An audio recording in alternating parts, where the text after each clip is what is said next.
अक्सर लोगों के मन में यह सवाल आता है कि रावण ने कैलाश पर्वत को उठा लिया, लेकिन सीता स्वयंवर में शिव के धनुष को क्यों नहीं उठा पाया।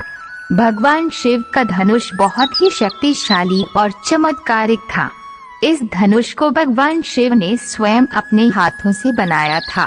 पुराणों में उल्लेख है कि भगवान शिव जब इस धनुष को धारण करते थे और इसकी प्रत्यंचा चढ़ाते थे, तब उसकी एक ही टंकार से बादल फट जाते थे, पर्वत हिलने लगते थे और ऐसा लगता था मानो तीनों लोकों में भूकंप आ गया हो।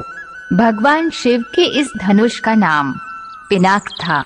इस धनुष के एक ही तीर से भगवान शिव ने त्रिपुरासुर की तीनों नगरियों को ध्वस्त कर दिया था। कहते हैं कि देवी देवताओं का काल जब समाप्त हुआ, उसके बाद इस धनुष को देवराज इंद्र को सौंप दिया गया। देवताओं ने इस धनुष को बाद में राजा जनक के पूर्वज देवराज को सौंपा। उन्हीं के धरोहर स्वरूप ये धनुष राजा जनक के पास सुरक्षित था।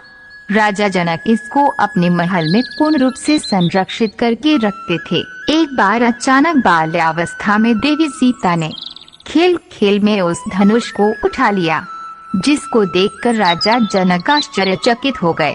उन्होंने मन ही मन प्रतिज्ञा कर ली कि सीता का विवाह उसी से होगा जो इस धनुष को उठाकर इस पर प्रत्यंचा चढ़ाएगा। चूंकि शिव धनुष को उठाने के लिए शक्ति की आवश्यकता नहीं थी, बल्कि इसको उठाने के लिए निरहंकार और प्रेम की आवश्यकता थी। जब रावण इसको उठाने के लिए आया तो रावण के मन में बहुत ही अहंकार था। उसके मन में भगवान शिव के धनुष के प्रति सम्मान कम था और खुद के प्रति अहंकार ज्यादा था। इसलिए रावण इस शिव धनुष को उठा नहीं पाया। कहते हैं जितनी शक्ति रावण उस शिव धनुष को उठाने के लिए लगता था, शिव धनुष उतना ही भारी हो जाता था। रावण के द्वारा उसको हिला भी नहीं पाया गया। जब श्री रामचंद्र जी की बारी आई तब भगवान श्री राम को अच्छे से पता था कि ये शिव जी का धनुष है।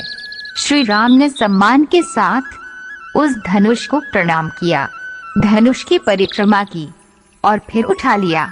उस पर प्रत्यंचा चढ़ा दी और धनुष तोड़ दिया।